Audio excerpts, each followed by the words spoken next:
Hi, I'm Lizzie with Ottawa Tourism. Thank you for joining us today. Together with MPI Ottawa, we're proud to present this awareness video on anti-human trafficking in our industry. Human trafficking can happen anywhere to anyone, and awareness is the first step to prevention. We know that in the tourism and meetings industry, we're in a unique position to take action by observing, documenting, and reporting.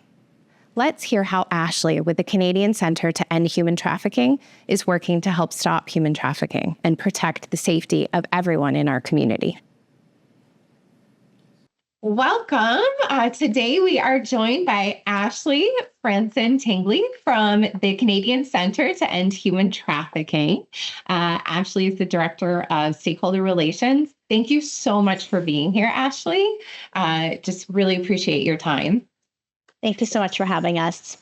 So without further ado, let's dive into some of these questions so you can share with us about human trafficking. So Ashley, tell us a little bit about the center, first of all, and your work there. Sure. Thanks, Lizzie. The Canadian Centre to End Human Trafficking is a national charitable organization.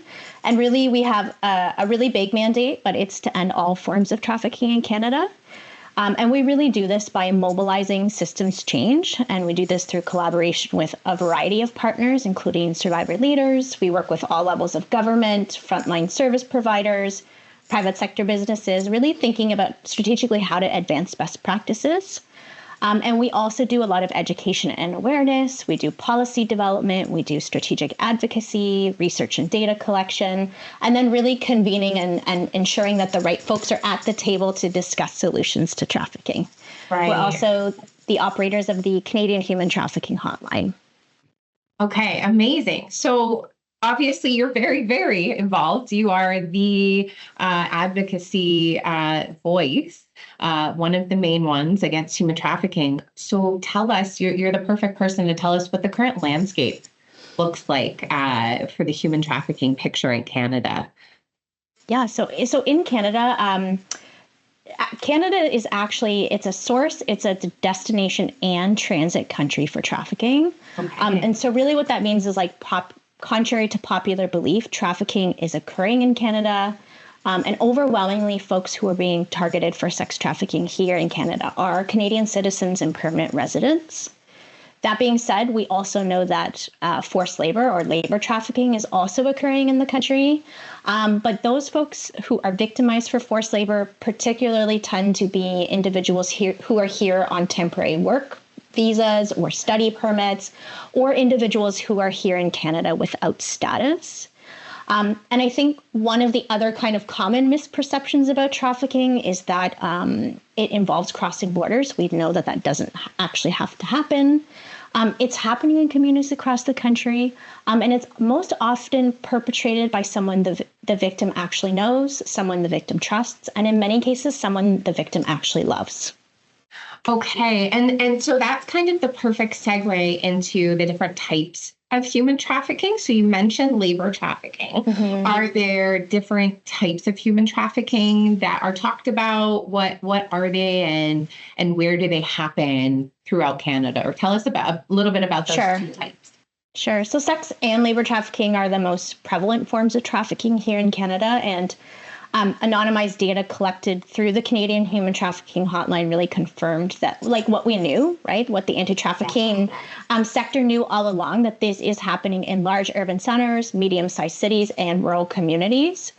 It's often really described as being hidden in plain sight, and that's really by design, right? We know that traffickers are evading detection, and we also know that victims are very unlikely to self-identify for a variety of reasons.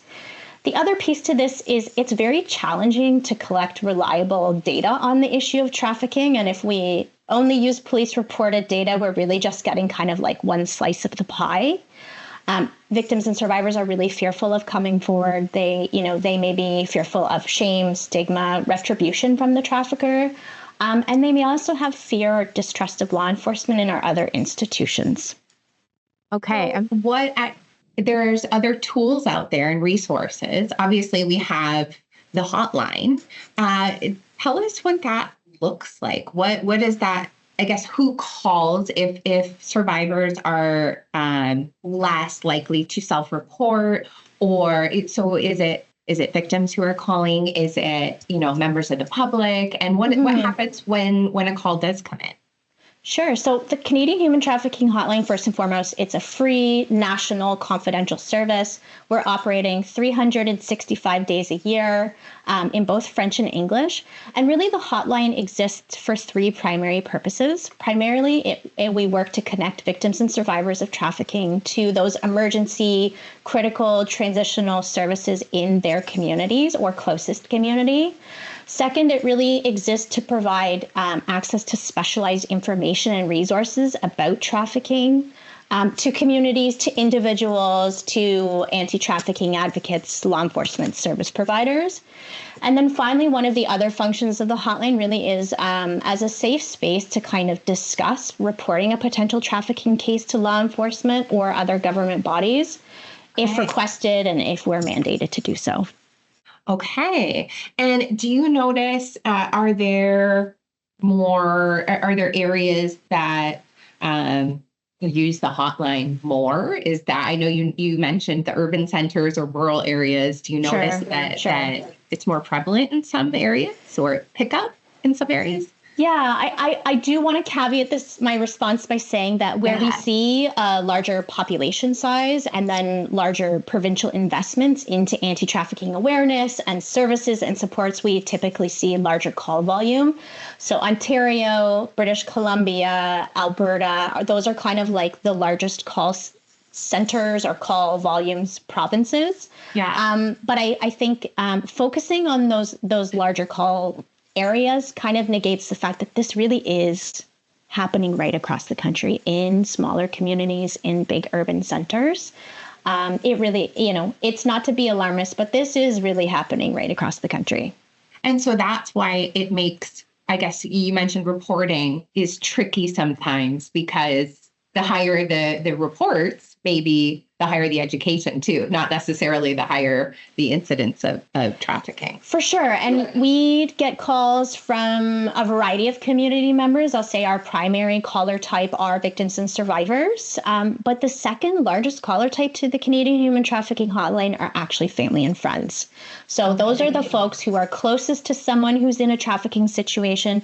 Those folks have questions, they have concerns. They also need support and resources. So when we're thinking about those ripple effects of trafficking, we don't always necessarily think about those networks of care or support who are surrounding a trafficking survivor. Yeah. But that's why education and awareness is so important, because we have that opportunity to do that education awareness around folks within communities so that we can identify and intervene earlier. And that's a great ending, I guess, talking about action, because we know that folks in the tourism profession, hospitality, events, they frequent these places, hotels, venues, transit hubs. They're in a unique situation, or they could be in a unique situation to observe and potentially report trafficking incidents. So but you bring up a really good point, Ashley, that not only do we have, our careers and our day-to-day jobs, but we have our family and we have those networks that, expand beyond our careers. So I guess in both career and personal life, what was one thing you'd recommend to the folks watching today? What is one thing they should do or they can do to help fight human trafficking, in their daily lives? Okay, I'm going to give you two. Okay. First and foremost, I think it's incredibly important to recognize that all of us have a role to play in keeping our communities safe. And human trafficking specifically represents a significant risk to our safety, to financial safety. It's a legal risk to businesses. So I think businesses also need to think about themselves as community members and good corporate citizens. And so one of the main ways that we can think about inoculating our communities against human trafficking is to better understand the facts, know what the warning signs are, and where to go for help. And so the number two thing I would say is really, we really encourage folks, regardless of where you are in the country, to really try and post the Canadian Human Trafficking Hotline as much as possible in public spaces, so that the folks who need to access that number and access those services and supports can get access and see that number out in community. So encourage folks to train their staff, do that annually, but also to include the hotline number. Okay, so posting and just education and awareness, know the signs, post the number, know where to go. Yeah, absolutely. Kind of like CPR, just know what to do when someone needs help. Yeah, absolutely. And the hotline is that kind of safe space to be able to talk through something you've seen or you've experienced. We also have free posters and resources on our website that folks can download and print. So the work's already done for you. Now, I have one last question before we wrap up, because you bring up a great point with the safe space of the hotline. If, let's say, somebody thinks they witnessed something, but they don't want to waste someone's time calling in, a tip or a question, is it okay for those people to still call the hotline? Always. Should they, should they take notes? What should those people do? That's okay for them to use that hotline too. Yeah, I think that's a really great point you bring up, Lizzie. We do not recommend that folks intervene. That puts yourself at risk. That puts the potential victim at risk. So that's first and foremost, don't intervene. I think the hotline is that safe space to say, hey, I saw something, or hey, I experienced something, or hey, my daughter is experiencing something, and I'm not quite sure.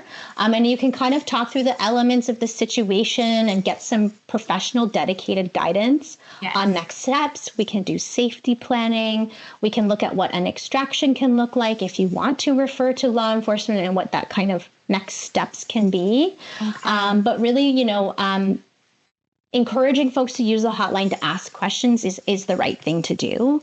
If they have concerns or questions, we're available 24/7, 365 at 1-833-900-1010. Wonderful. I just got chills and goosebumps when you shared that. Thank you. Thanks, Ashley. I think that's some really, really valuable information for everyone watching today. And I want to thank you again for your time and sharing all your really great knowledge and experience with us. Thank you so much for the opportunity. Thanks. Thanks, Ashley.